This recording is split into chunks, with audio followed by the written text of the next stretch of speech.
Welcome to the channel. This past weekend, I had a long road trip for a work trip I had, and I was listening to Sports Card podcasts the whole time, and there's a number of different topics that I was listening to that just got me thinking about different things, and I wanted to share some of them on this video, maybe more than one video.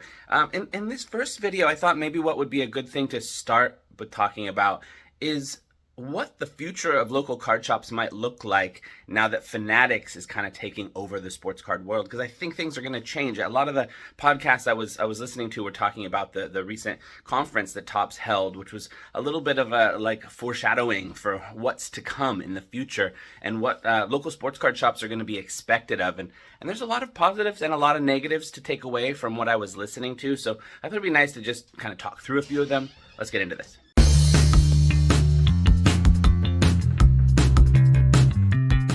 First, I could say, it seems to me that Fanatics' approach and Topps' approach into the sports card world is very corporate. Now, when I say that, automatically in my mind is like negative, negative, negative. But there's some positives for sure. I mean, the sense of creating something that's a little bit more streamlined, a little bit more focused on the experience, a little bit more, transparent, things like that. So that the cost of things, what you're paying for. Those are good things, but at the same time, I'm a little bit worried about the loss of some of the unique individuality of some of these local card shops and things like this. So basically what was said is, in order for sports card shops to be able to get distribution from Topps, which is essentially from Fanatics, there's a bunch of kind of prerequisites they're going to have to require. It doesn't matter how much they're reselling, but it more matters what is the experience they're creating for the customer and how much they're reselling also. I mean, they have to be making some profit to get the distribution, but are they creating an environment that Topps wants to also support? Topps is not getting themselves in as just the provider of the cards. They're trying to get themselves in as kind of the cultivator of the culture almost, which is a little bit like risky, I would say. I mean, because on the one hand, you go into card shops, a lot of them are dirty and disorganized, and a lot of people, it turns people away from the hobby. Some people who haven't been in their hobby before, it could turn them away. If people have been in there, that's nostalgia, that's they expect it or like it. Like for myself, I like going into a messy sports card shop sometimes, actually, because it does, it's a little bit of like the treasure hunt. I like the treasure hunt. If everything's a little bit too shiny, glossy, everything's posted, everything, it's a little bit too corporate, a little bit too, like, not the kind of place I want to kind of like dig through and find stuff. I'll still would enjoy it a couple of times, but it changes the vibe a little bit.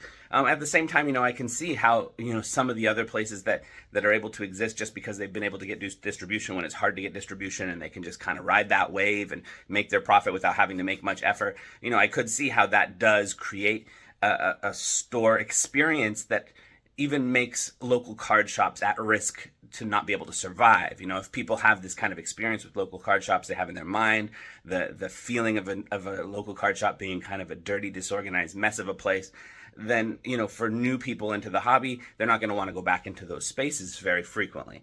So I know Topps seems to really be focused but not really at all, on what the past was and what people's nostalgia is from the past in the sports card shop world, but more what are new people who have never been in this space. How do you create a space that seems cool, that seems welcoming and inviting? A place like Sports Card HQ, for example. I know Michael Rubin had done a tour of that place and was talking to Jeff Wilson a lot about like all the different things he was doing. That was exactly what Topps was hoping for.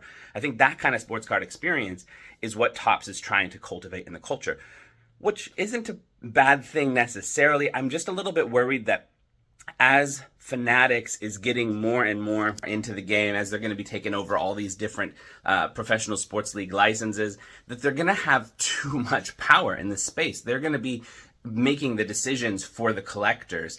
And some of those decisions are going to be fine. Some of those decisions are going to be stuff that we don't like. But overall, it's going to become a bit more of like less personal, I guess you could say. Even my only interaction with Fanatics, I've only had one interaction with Fanatics, and it was a very negative one, actually.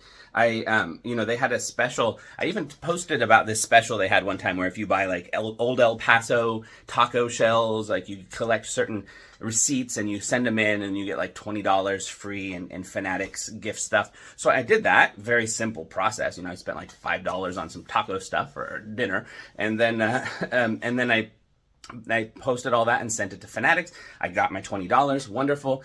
Then I went onto their website. I looked through things. I saw there was one box of cards that was like a draft pick, Chronicles draft picks, that I could actually buy with that $20. Any other cards, the cards weren't counted in this, but that one, it was, for whatever reason, it was allowed to go through. So I went ahead and bought it. Everything went through. It's like, okay, cool. I'm going to get it's like $19.99 box of Chronicles draft picks for free. Fun. Something to rip. But then I got an email a couple weeks later saying, oh, actually this is not eligible for this thing. So you're not going to be able to have it. No refund, no getting to use my $20 again. So I went through a process of communicating with them, which by itself is annoying because, the corporate world is not good at phone communication or email communication in general. Big corporations are not good at that, famously not good for that. And Fanatics was the same, going through the process of trying to talk to a person. In retrospect, it wasn't worth it. It wasn't worth my time trying to do this for $20. And then eventually I got to a person, I explained the situation. They said, okay, yeah, we can reinstate that $20. Just wait a couple of days, you'll get a message and you'll be able to use that $20 on something else. I was like, great, wonderful. Hung up, I was like, I don't know if spending all that time was worth it for $20, but I have this thing. Wait, nothing comes in. I'm never reinstated that $20.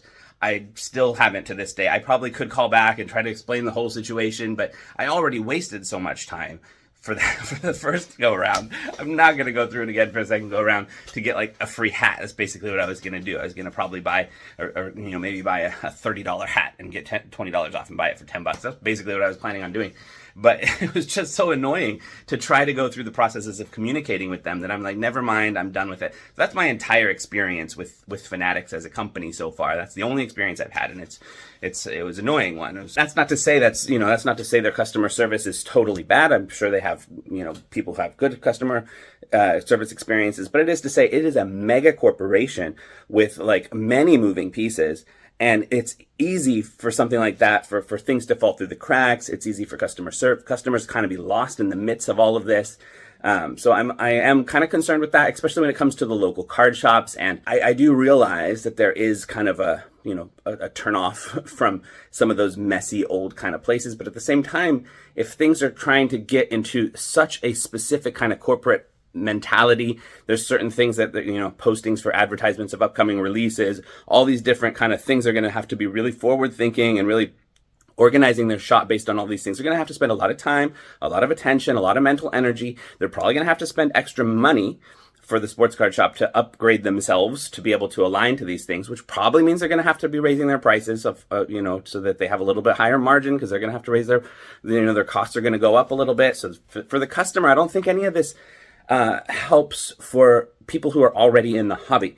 For people who aren't in the hobby, who don't know anything about the hobby, it will create some spaces that are a little bit more welcoming. But for people who are already in the hobby, I don't think any of that stuff is gonna be helpful. Another side of the coin, so one of the podcasts I was listening to was the Sports Card Nonsense podcast, and Mike on there was talking about how one of the big takeaways he had from the conference was just the professionalism, the expectation for people in the sports card business world to take their job and their companies seriously, not just kind of as a side hustle kind of thing, but to really put thought and energy into creating an experience that's good for the customer, that creates, a brand that's recognizable and that's, good for the hobby. And, I do think there's some good things in that.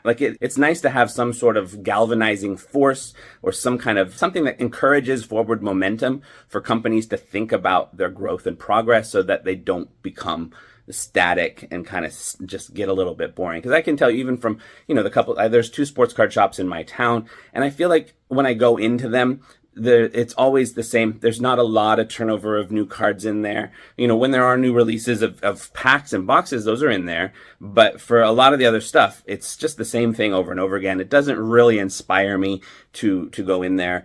So if there's kind of a fire under the belly sort of thing that gets some of these different local card shops to be thinking a little bit more like what they can do to create an experience that's good for the customer, what they can do to make it an inviting place. If it inspires that kind of thinking, then that's a good thing, as long as as long as it's not controlling that thinking. If it's inspiring innovative thought, and if it's inspiring individuality and inspiring different ways of creating sports card shops that are unique for that locality, wonderful. If it's inspiring something that's just trying to get people to become like a corporate, like everything feels the same and it becomes a little bit like bleach cleaned, like not not individual characteristics sort of thing, then I worry about it a little bit. So we'll have to see what it means moving forward.